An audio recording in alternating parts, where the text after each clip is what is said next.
nació del caos y la destrucción. Pese a condiciones tan hostiles, la vida surge en nuestro planeta. Pero debe soportar peligrosos desastres una y otra vez.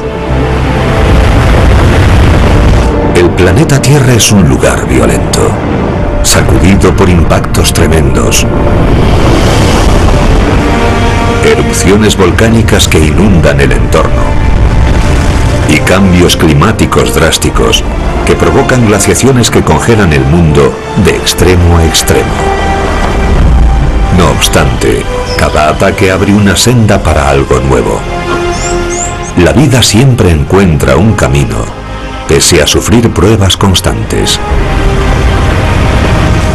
Sin esas catástrofes, la vida tal como la conocemos no existiría en nuestro planeta Tierra. Planeta Tierra. Extinción programada. La extinción de los dinosaurios. Durante el periodo del Cretácico, hace unos 66 millones de años, nuestros parientes más cercanos son pequeños mamíferos. Para ellos, la Tierra es un lugar temible, lleno de riesgos y peligros constantes, porque es un mundo dominado por unas criaturas aterradoras: los dinosaurios. Dominaron la Tierra, sin rivales, durante más de 150 millones de años, hasta que una catástrofe acabó con su reinado. Un desastre tan enorme que no solo mató a la mayoría de los dinosaurios, sino al 75% de las especies de nuestro planeta. Los científicos llevan décadas investigando el cataclismo para descubrir qué provocó esa enorme extinción.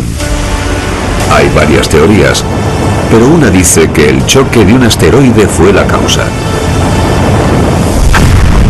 Con ayuda de la tecnología más moderna, los expertos intentan desentrañar las misteriosas circunstancias tras el terrible episodio que cambió nuestro planeta para siempre. Lance Creek, Wyoming. El paleontólogo Philip Havlik ha venido aquí para investigar cómo llegó el mundo de los dinosaurios a un final repentino. Visita un lugar de excavación lleno de fósiles de dinosaurios que vivieron al final del periodo Cretácico, justo antes de producirse la catástrofe. El área de Lance Creek es una de las zonas históricas más importantes para estudiar a los dinosaurios. Sobre todo al inicio del siglo XX, vinieron muchos buscadores de dinosaurios a esta zona. Es un lugar donde aparecen cantidad de huesos de dinosaurio en un solo punto. Es un lecho óseo. Digamos que es un estrato formado por dinosaurios. Estas rocas revelan el antiguo entorno que fue el hogar de los últimos dinosaurios. Observando la geología de la formación Lance, como esta arenisca, este estratificado y demás, vemos que era un gran entorno fluvial. Hace unos 70 millones de años hubo mucha agua en este lugar. Por tanto, era el sitio perfecto para que viviesen los dinosaurios. Y esto es lo que hay ahora. Casi en cualquier sitio encontraremos al menos algunos huesos. Es como magia. Aquí habitaron algunos de los dinosaurios más conocidos del mundo. Uno tiene dos cuernos enormes en su enorme cabeza y otro cuerno más pequeño en la nariz. Su nombre griego, Triceratops, significa cara con tres cuernos. Ese animal recorre las llanuras alimentándose de vegetación y derribando plantas altas utilizando los cuernos, el pico y su enorme tamaño. Pero el colosal Triceratops tiene un vecino aún mayor, uno que puede zamparse a la bestia de tres cuernos sin problema: el T-Rex. El rey de los dinosaurios anda de caza. Con casi 12 metros de largo, este carnívoro bípedo es uno de los mayores depredadores que haya vivido en tierra. Contando con la mandíbula más potente de todos los animales terrestres, este máximo depredador inspira miedo.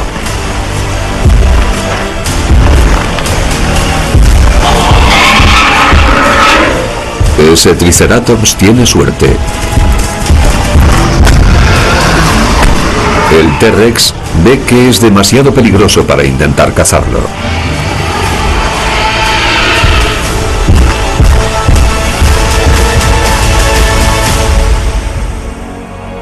En las rocas cubiertas de polvo, Havlik busca indicios sobre gigantescas batallas como esa libradas en la prehistoria. Y no tarda en encontrar el primer fósil interesante. Esto es una vértebra de dinosaurio, es más, de uno con pico de pato, de un Edmontosaurus. Es bastante pequeña, creo que será de la cola. El Edmontosaurus es un animal corpulento y herbívoro que medía 12 metros de largo. Tenía la cola larga y plana, y acabó conocido como el dinosaurio con pico de pato por su peculiar pico córneo, perfecto para aplastar plantas duras. Grandes manadas de Edmontosaurus pastan en este lugar y son una presa más fácil para un T-Rex hambriento.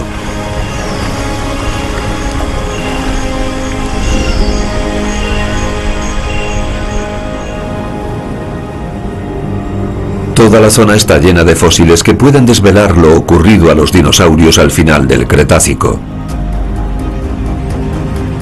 Pero para descubrir el secreto de su desaparición y la del 75% de las especies de la Tierra, al equipo de Havlik se le ocurre una idea original. Queríamos desenterrar un lecho óseo extraordinario que contiene una cantidad así de huesos en una superficie de varios kilómetros cuadrados. Imaginaos la cantidad de huesos que puede haber. Queríamos extraer una pieza de unos 5 por 5 metros, descubrirla por completo y limpiar la superficie para fijar todo lo que pudiéramos encontrar. La intención era destaparla con la mayor precisión posible y luego dividirla en trozos con una sierra y llevarla a unos 8.000 kilómetros, de Wyoming a Frankfurt. 2 contenedores con un peso total de 30 toneladas se trasladaron en barco. Los científicos esperan que el lecho óseo revele nuevos detalles sobre cómo era la vida justo antes de que los dinosaurios se extinguiesen.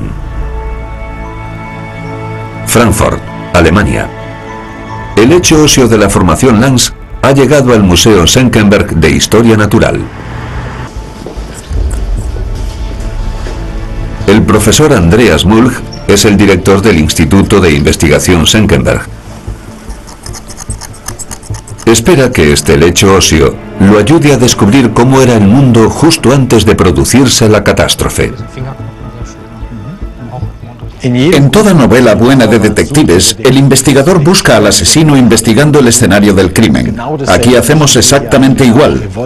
Queremos saber en qué condiciones vivía el Edmontosaurus, cómo era el clima y la vegetación, para entender cómo era la vida y cómo fue la desaparición de los dinosaurios al final del período Cretácico. El profesor Mulch y sus compañeros extraen muchos fósiles del lecho óseo, entre ellos dientes de un Edmontosaurus.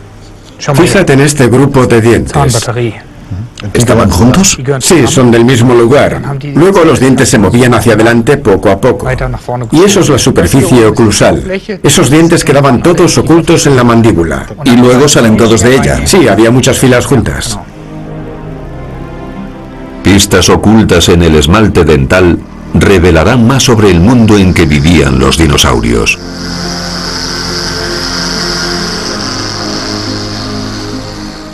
Cuando analizamos el esmalte de este Edmontosaurus, conseguimos una imagen de las condiciones ambientales durante el período Cretácico, poco antes de la extinción de los dinosaurios. Aunque el análisis de los isótopos no permite medir directamente la temperatura y los detalles del clima, sí nos dan una idea de las condiciones que predominaban entonces. Conseguimos una huella dactilar sobre el clima y la vegetación, y eso nos permite reconstruir cosas asombrosas. Al analizar los isótopos conservados en el esmalte del diente del dinosaurio, Mulch descubre lo que comía el Edmontosaurus hace 66 millones de años. Por los isótopos de carbono, vemos que los Edmontosaurus comían plantas que crecían en lagos secos o marismas salinas, y eso nos da una idea sobre todo el ecosistema. Eso permite que los científicos imaginen el entorno en el que vivió el Edmontosaurus al final del Cretácico. Junto con los isótopos de carbono, los de oxígeno dan más datos sobre el paleoentorno. Los isótopos de oxígeno nos dan información sobre el régimen de precipitaciones y la temperatura en la superficie de la Tierra. Por la variación de los isótopos de oxígeno de los dientes, vemos cómo cambió la temperatura a lo largo del año, y también que la temperatura invernal debía de ser bastante más alta que la actual. Todo indica que había temperaturas anuales hasta unos 8 grados Celsius más elevadas, es decir, hacía mucho más calor. Eso ocurrió por un aumento importante del dióxido de carbono. Lo que sabemos ahora por los datos es que en el Cretácico hubo una gran concentración atmosférica de CO2. La última vez que el nivel de CO2 aumentó fue al final del periodo pérmico, cuando erupciones volcánicas sin precedentes provocaron la mayor extinción del planeta. ¿Fueron también los cambios atmosféricos del Cretácico tan grandes como para acabar con los dinosaurios? Al contrario que el aumento de la temperatura en el límite del Pérmico Triásico o el cambio climático que vivimos ahora, el cambio durante el Cretácico tuvo lugar a lo largo de muchos millones de años. Así que los ecosistemas y las especies tuvieron tiempo para adaptarse. Los cambios climáticos prolongados son mucho más fáciles de soportar para los ecosistemas y pueden dar lugar a nuevas especies y comunidades de especies. El lecho óseo revela que muchas especies se beneficiaron del gradual aumento de CO2.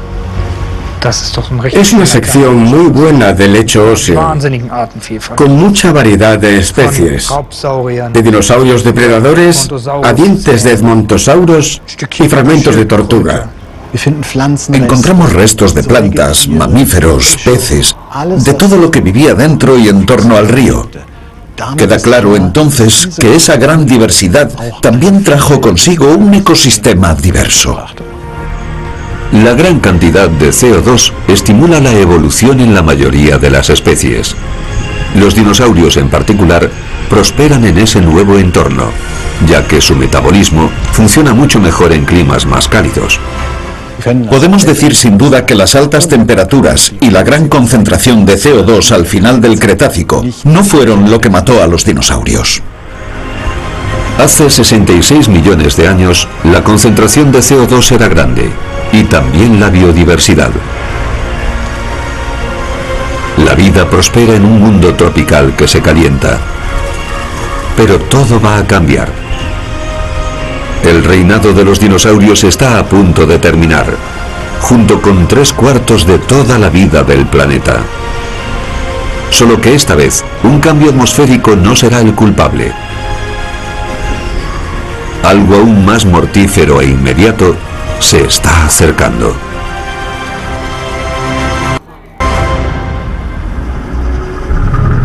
Dakota del Sur, en la formación Hell Creek, uno de los principales buscadores de dinosaurios busca restos de esa antigua catástrofe.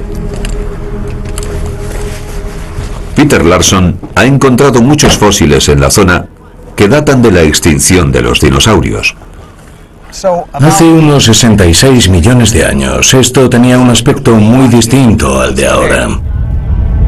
Nuestro planeta Tierra cambia constantemente, ya que sus placas tectónicas remodelan la superficie. Durante el Cretácico, Norteamérica va tomando la forma que hoy conocemos. La zona en torno a la formación Hell Creek era una llanura aluvial baja, integrada por ríos, riachuelos y humedales. Es la tierra de los dinosaurios, donde innumerables especies campan a sus anchas. Si estuviéramos aquí hace 66 millones de años, es probable que viésemos a lo lejos una gigantesca manada de dinosaurios pico de pato. Puede que tantos como 10.000 o 20.000 en un solo grupo, pastando y comiendo tanto como pudieran. Quizá veríamos a un triceratops solitario, o quizá a una familia por aquí. Y luego, por la zona de árboles altos, puede que hubiese un T-Rex esperando una oportunidad para atacar. La imagen de Larson del mundo del Cretácico se basa en décadas de trabajo de muchos paleontólogos. Cada nuevo descubrimiento aporta otra pista sobre las criaturas que vivieron aquí. Esto está bien. El veterano buscador no tarda en descubrir otra pieza del puzzle. Tenemos un par de costillas, o quizá la misma, pero rota. Y esto es una vértebra cervical de un triceratops. Un hueso fracturado así indica que intervino otro dinosaurio mayor y más fuerte. Puede que un T-Rex en busca de la cena. Es probable que al Triceratops lo matara un T-Rex, casi seguro que lo devoró un T-Rex, y fue de hecho uno de los últimos dinosaurios que existió. Esos fósiles ofrecen una imagen vívida de la vida aquí hace 66 millones de años. Pero entonces la cosa cambia. En algún sitio por encima de nosotros hay una frontera que los dinosaurios nunca cruzaron.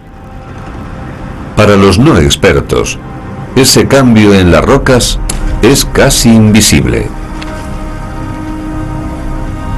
Pero su importancia es enorme. Esta es la frontera que los dinosaurios nunca cruzaron. Y durante mucho tiempo se estudió este estrato, porque no hay huesos de dinosaurio por encima de él, pero sí por debajo. Siempre aparecen muchos por debajo de él. Ese estrato se conoce como límite KPG. Representa el final del periodo Cretácico y el final de los dinosaurios. Este estrato de arcilla acabó depositado por todo el mundo debido a algún episodio.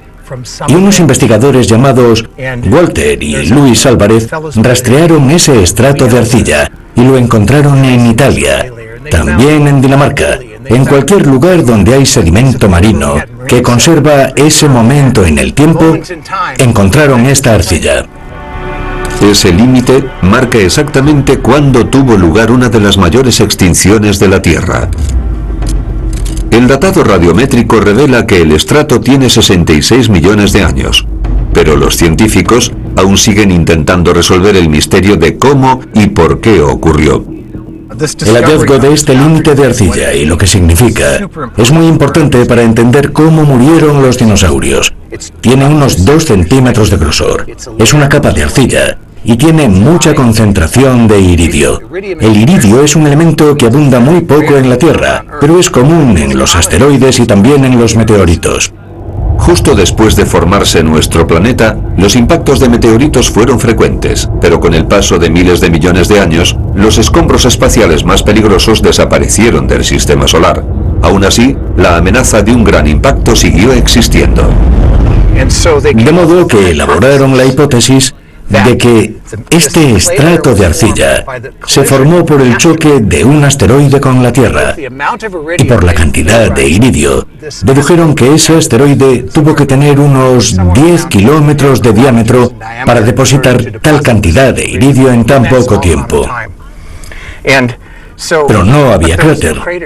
Nadie sabía de ninguno tan grande por entonces, porque un asteroide de 10 kilómetros de diámetro habría dejado un cráter de 300 kilómetros.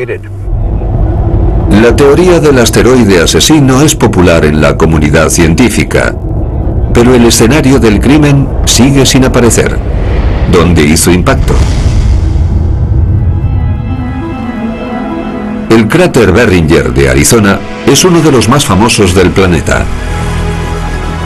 Lo produjo un meteorito que cayó a la superficie de la Tierra hace unos 50.000 años. Se calcula que el meteorito medía unos 48 metros de diámetro. Se cree que el que quizá provocó la desaparición de los dinosaurios tuvo que ser mucho mayor. O sea, que también lo sería el cráter que produjo. Pero un cráter tan enorme que date de finales del Cretácico no se ha encontrado jamás en tierra, así que los científicos pasan a buscarlo en el mar. Tal vez el cráter estaba oculto bajo las aguas. Durante la década de 1970, la petrolera mexicana Pemex estaba explorando el lecho marino del Golfo de México. No encontraron petróleo, pero cerca de la ciudad yucateca de Chicxulub descubrieron rocas extrañas que apuntaban hacia otra cosa.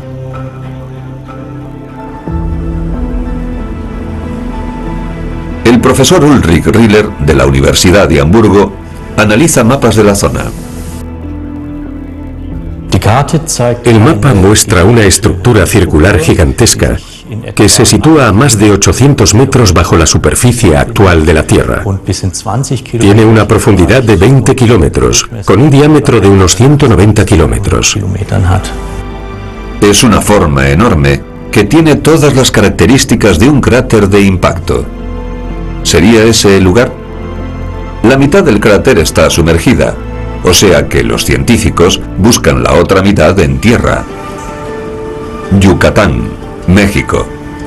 Una serie de misteriosas fosas salpica el entorno. Esas fosas, conocidas como cenotes, aparecen al azar por toda la vasta península de Yucatán. No existen ríos ni lagos en esa parte del Yucatán. Así que surgieron pueblos en torno a muchos de los cenotes que se llenaban de agua dulce. El profesor Riller cree que los fascinantes cenotes pueden tener pistas sobre lo que pasó aquí en la antigüedad. Desde la década de 1990, se dice que los cenotes podrían estar relacionados con el impacto de un asteroide.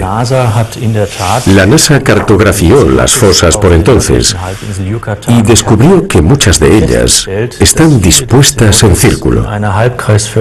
Con todo, por entonces no se ofreció una explicación plausible sobre ese detalle.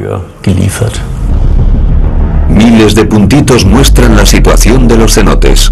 Una gran parte de ellos aparecen en un semicírculo perfecto. Los expertos de la NASA sospecharon que esa formación podría ser la parte sur del anillo del cráter.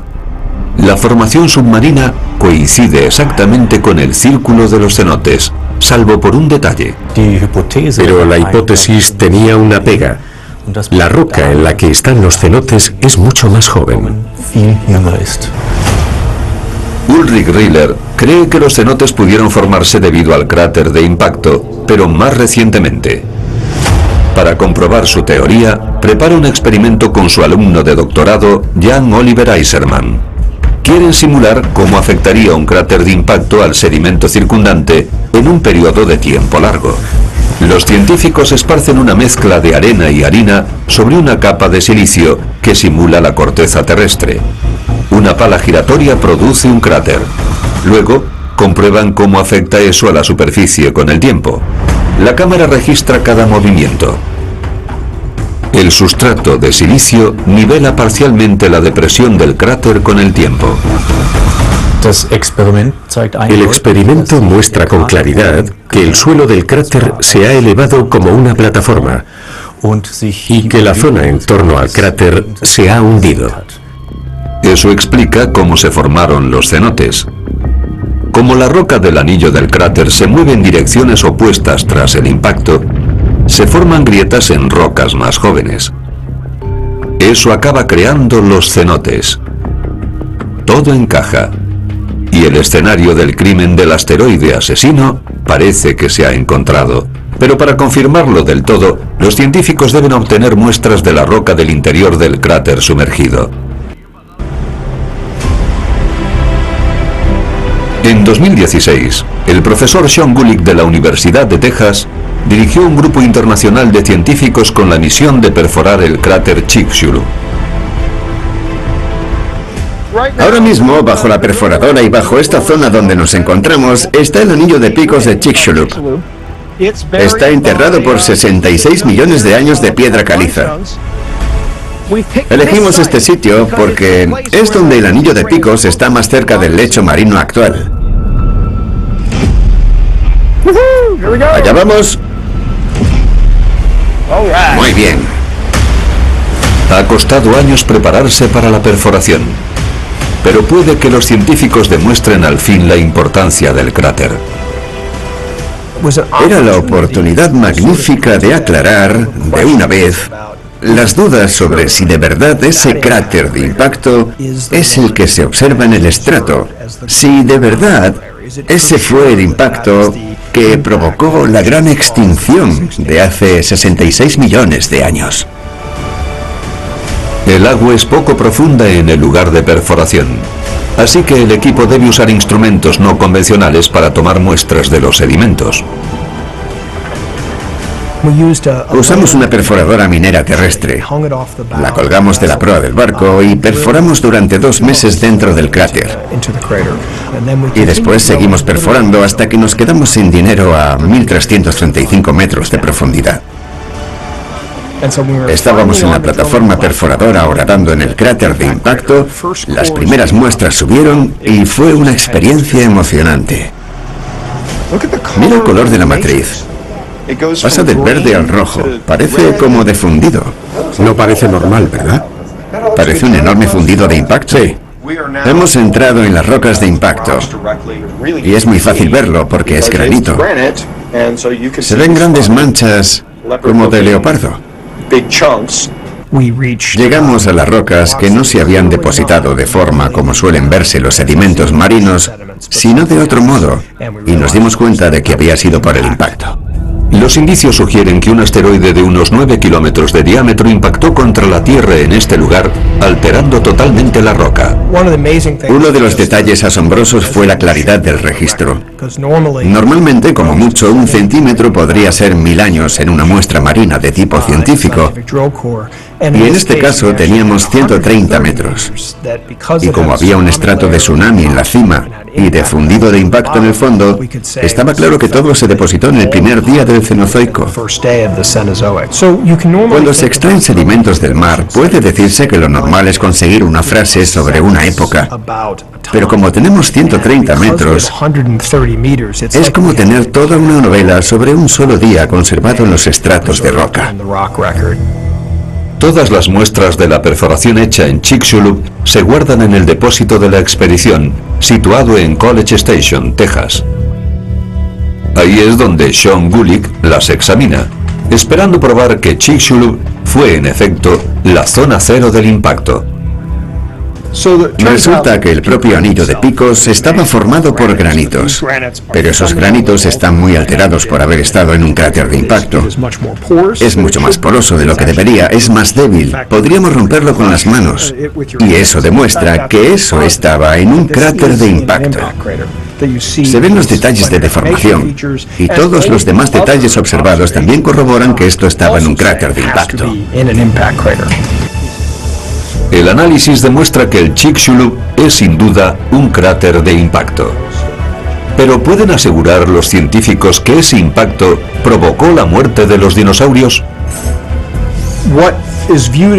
Lo que se considera como el estrato límite mundial, lo que se considera como la prueba presente en todas partes fuera del cráter de que hubo un impacto es la presencia de iridio. Y una de las incógnitas interesantes es si aparece en el propio cráter. ¿Podemos relacionar directamente el cráter de impacto con ese estrato mundial? Para comprobarlo enviamos muestras a 4 laboratorios de diversas partes del mundo. Y el resultado fue que todos los laboratorios coincidieron en que ese lugar, justo en ese sitio preciso de la muestra, es donde se encontró el iridio. Todos los indicios sugieren que Chicxulub es la zona cero. Al encontrar la capa de iridio en el cráter, directamente sobre todos los depósitos generados por el impacto en el primer día y tras semanas, meses y unos años, pudimos asegurar que Chicxulub es sin duda el lugar del impacto. Las muestras extraídas ofrecen pruebas irrefutables de que el cráter de Chicxulub lo formó un asteroide de 9 kilómetros de diámetro. Y el impacto ocurrió en el momento exacto en que los dinosaurios y muchas otras formas de vida desaparecieron de nuestro planeta. Para saber si ese único episodio bastó para causar esa gran extinción, Los científicos deben calcular el efecto que un meteorito de ese tamaño tendría en la Tierra. Friburgo, Alemania. En el Instituto Erzmach, Franz Schäfer y el profesor Thomas Kekman quieren comprobar qué pasa cuando un asteroide de 9 kilómetros de diámetro choca contra un planeta a varios miles de kilómetros por hora. Para ese experimento, utilizan uno de los cañones más rápidos que se hayan creado. Este es el proyectil, el asteroide a escala. El objetivo es alcanzar la mayor velocidad posible para simular el impacto en el cráter de Chicxulub en el laboratorio. El cañón de gas ligero de 2 fases usa una mezcla de gases a alta presión y expansión rápida que lanzarán proyectiles a una velocidad enorme. La primera fase inicia la aceleración y la segunda aporta propulsión adicional para lograr aún más velocidad. Al contrario que los cráteres naturales, aquí vemos el proceso a medida que ocurre. El Chicxulub es un cráter inmenso, pero solo vemos el resultado final de un proceso muy complejo. Aquí podemos presenciar todas las etapas de la formación. Las cámaras de alta velocidad nos permiten seguir lo que ocurre a intervalos de microsegundos. El cañón de gas puede lanzar proyectiles a más de 27.000 kilómetros por hora. O sea, que hay que tomar muchas precauciones. 3, 2, 1, fuego.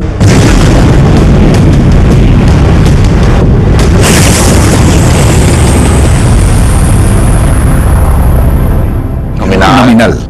Puntos de evento. Vale, creo que el disparo ha sido bueno. Sí, vamos a ver.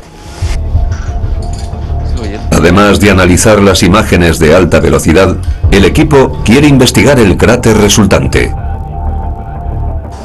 Sí, el cráter es muy profundo, plano en el fondo y lleno de polvo. Hay mucho polvo en la cámara. Se ven bordes pronunciados en la caliza y en el centro. Esto parece ser la roca profunda. Lo que más me sorprende es la cantidad de polvo y pequeñas esquirlas que se han producido. Es un material fragmentado muy fino. Se ve, se palpa, puedes cogerlo con la mano y es un polvo fino. Y ese polvo también se proyectó en el Chicxulub, aunque ese tema aún sigue debatiéndose. El impacto no solo produjo un cráter. La tremenda fuerza cambió la estructura molecular de lo que antes era roca sólida. Lo que vemos aquí es cuarzo. Tiene líneas rectas extrañas, y esas líneas son justo lo que buscábamos. Son indicadores de impacto que nos dicen que una onda expansiva recorrió la roca. Eso es lo que nos muestra el experimento. Es igual que la subsuperficie del cráter de Chicxulub. El profesor Kai Bunemann ahora debe aplicar los datos del experimento a la escala adecuada. Planea calcular el efecto del impacto del asteroide hace 66 millones de años. Ahora podemos simular las dimensiones y las cantidades correctas.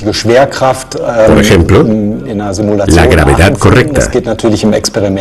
Y eso nos dirá algo sobre la cantidad de energía que se liberó. El colosal asteroide iba con rumbo de colisión inevitable hacia la Tierra. Viajando a una velocidad astronómica, cuando el mastodonte atravesó la atmósfera, se incendió en el cielo. Se precipitó hacia la Tierra a casi 72.000 kilómetros por hora. Su trayectoria de aire comprimido creó una onda expansiva que reverberó por la superficie del planeta con un estallido cósmico. Ardiendo envuelto en llamas, el asteroide se precipitó hacia el suelo. Entonces se estrelló en el mar poco profundo con fuerza apocalíptica. El choque liberó 4.500 millones de veces tanta energía como la bomba atómica de Hiroshima. La energía liberada funde la roca. Y no solo eso, sino que alcanza una temperatura de unos 20.000 grados Celsius, lo que hace que la roca se evapore.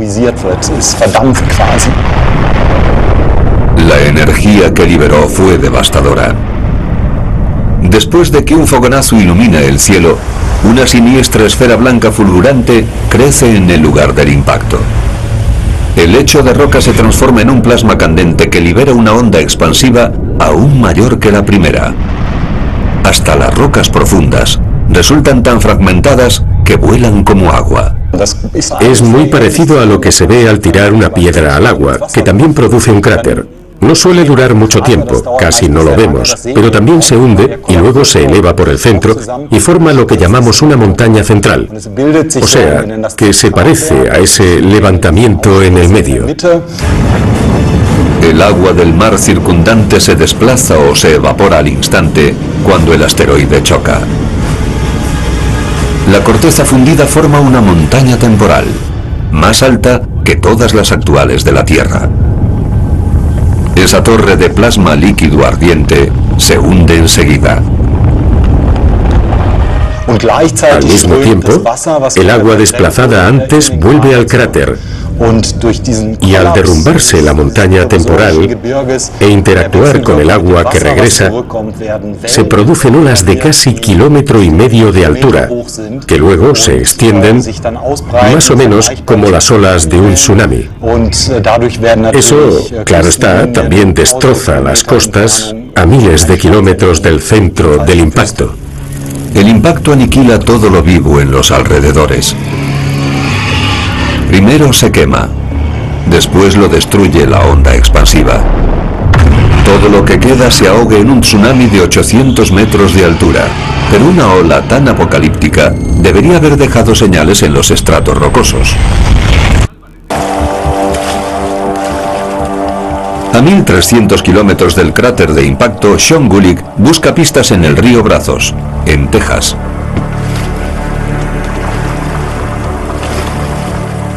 Este es uno de los lugares donde el momento exacto del impacto sale a la superficie. Puede verse el momento del final del Cretácico y el principio del Paleógeno. Se conserva en el río Brazos y en pequeñas cascadas de los riachuelos cercanos, así que es un buen lugar para buscar indicios del impacto.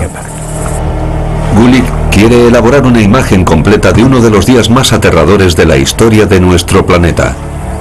3/4 de la vida de la Tierra murieron en el mismo momento geológico. Es una muestra estupenda del límite KPG. El esquisto del fondo es anterior al impacto. Esta es la época de los dinosaurios y los grandes reptiles marinos.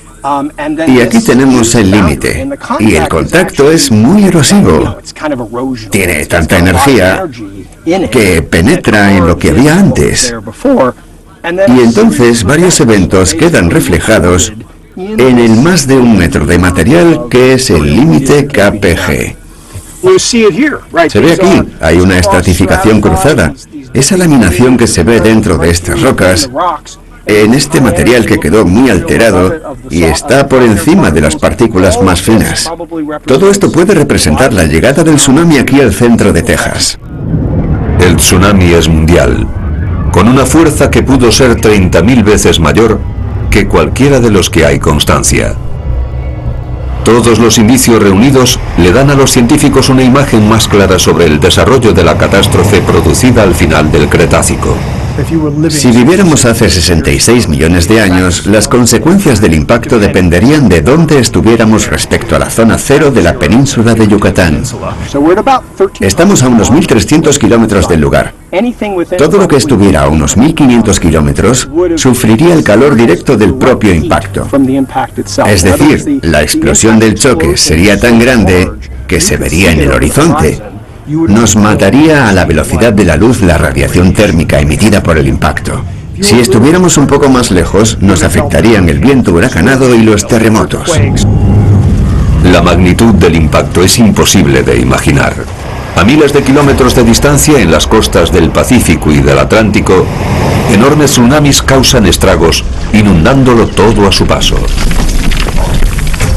La presencia de un estrato de tsunami, sobre todo tan grueso como este, a 1.300 kilómetros del cráter, demuestra la tremenda energía. De hecho, la que liberó el impacto fue miles de millones de veces mayor que la de la bomba atómica de la Segunda Guerra Mundial.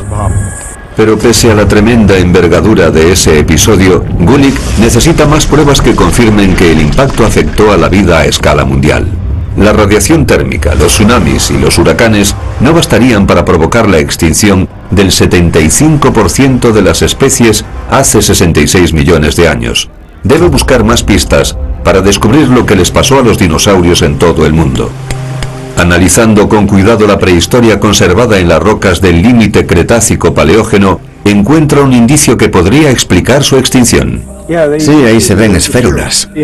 Hay pequeñas partículas de cristal.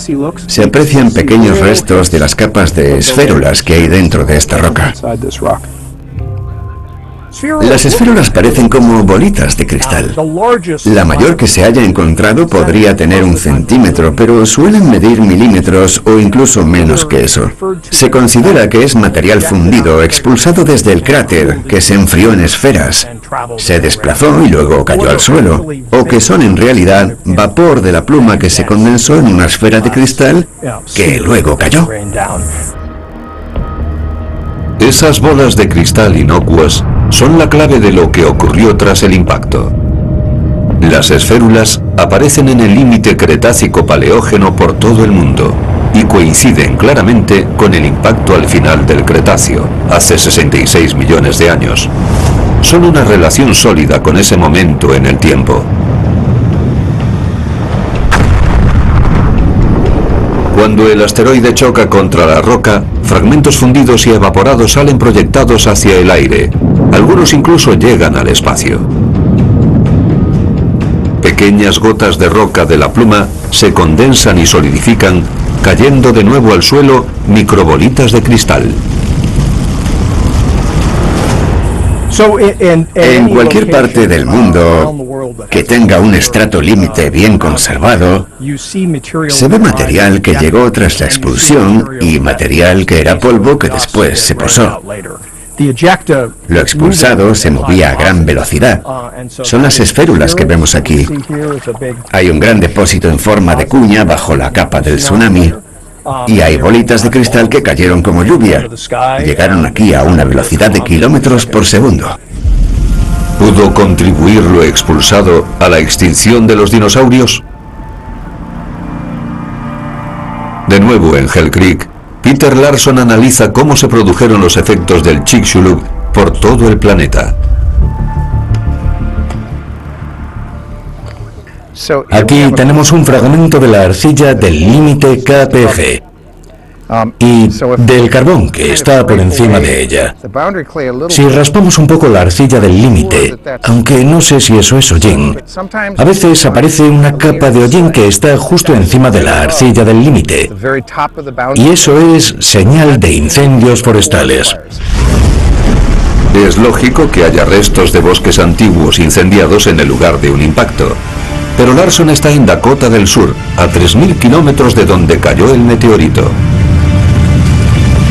Hubo mucho material fundido que salió proyectado fuera de la atmósfera y después cayó. Y al atravesar la atmósfera la calentó hasta tal punto que todos los bosques y las plantas acabaron ardiendo. La atmósfera estaba muy caliente. Se calcula que a más de 2.000 grados en algunos sitios de la superficie terrestre. La Tierra está en llamas. Hay incendios por todo el mundo, y los árboles y la vida de los bosques se convierten en ceniza. La Tierra queda abrasada como consecuencia, y muchos animales mueren. ¿Pero fue ese el verdadero mecanismo que condujo a la enorme extinción?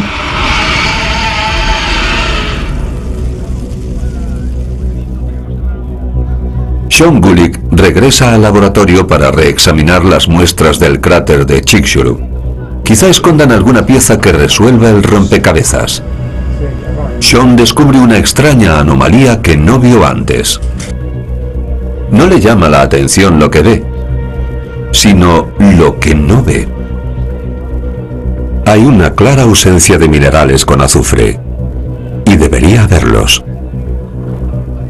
Una de las pistas clave para entender qué produjo la gran extinción resultó ser que, aunque sabíamos que las rocas originales de la península de Yucatán eran en un 30 o un 50% ricas en azufre, no encontramos presencia del anhidro o yeso en el cráter.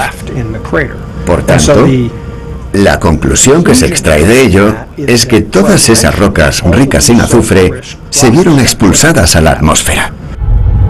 Hace 66 millones de años, la vida quedó condenada cuando el asteroide de Chicxulub impactó en un punto donde hizo que las rocas marinas se evaporaran. Se liberaron grandes cantidades de azufre a la atmósfera. Habría una enorme cantidad de azufre. Se calcula que unas 335 gigatoneladas de azufre llegaron a la atmósfera. La reacción química entre el azufre de las rocas evaporadas y el agua emite más de 300 gigatoneladas de aerosoles de azufre a la atmósfera. Los aerosoles dispersan la radiación solar que llega, lo cual reduce la capacidad del Sol para calentar la superficie de la Tierra. Eso produce un rápido enfriamiento del planeta. Aunque solo usáramos 100 millones de toneladas de azufre e hiciéramos un experimento climático, lograríamos bajar la temperatura mundial 25 grados, con solo un tercio de lo que creemos que salió expulsado a la atmósfera. La bajada de temperatura en el planeta es solo una de las terribles consecuencias del azufre. La subsiguiente oscuridad es aún más mortífera. El polvo y el azufre de la atmósfera produjeron oscuridad o quizá una penumbra durante años. Y eso fue terrible para todo lo que necesita del Sol para fabricar energía. El fitoplancton de los mares y las plantas terrestres empezarían a morir. Y por tanto, los que vivían del fitoplancton o de las plantas empezaron a morir. Y los carnívoros que los comían empezaron a morir. Se produjo la destrucción de toda la cadena alimenticia. El invierno del impacto dura muchos años. Congela y mata de hambre a casi toda la vida del planeta. La oscuridad tras el impacto del Chicxulub hace 66 millones de años supone la muerte para las plantas. Como consecuencia, casi todos los herbívoros mueren, lo cual provoca la muerte de los carnívoros también. Cuando la cadena alimenticia se rompe, el 75% de todas las formas de vida de la Tierra se extingue. El azufre resulta ser el verdadero asesino. Tal vez los dinosaurios habrían sobrevivido si el asteroide no hubiera caído en rocas ricas en azufre. Si hubiera caído 30 segundos antes y en el Océano Atlántico, o 30 segundos después en el Pacífico, en vez de rocas de azufre y polvo de caliza, solo habría habido vapor de agua, y puede que no una extinción enorme como la ocurrida hace 66 millones de años.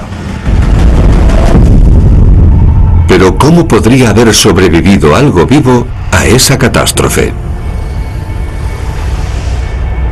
El impacto del Chicxulub desencadenó la última de las 5 grandes extinciones de la historia de la Tierra. Pero si algo podemos aprender de los cataclismos anteriores, es que la vida siempre se abre paso. La atmósfera tardó unos 20 años en librarse del polvo y los aerosoles de azufre. Una vez más, el Sol atraviesa el cielo limpio. Las plantas reaparecen. Pero, ¿y los animales? El paleontólogo Philip Havlik se une a Peter Larson en Hell Creek. Buscan indicios que puedan desvelar cómo resurgió la vida tras el impacto. Cerca del borde del límite Cretácico-Paleógeno, ven un fósil conocido. ¡Caramba! Eso no es una roca. No lo es un hueso de dinosaurio. Fíjate. Y mira qué cerca está. ¡Ay, esto también! ¡Estupendo! Es una vértebra de la cola de un dinosaurio pico de pato. ¡Madre mía! Aquí mismo. Medio metro por debajo del límite. Pero algo lo ha arrastrado, así que quizá estaba muy cerca del límite. O sea que este dinosaurio quizá vio caer el asteroide a la Tierra.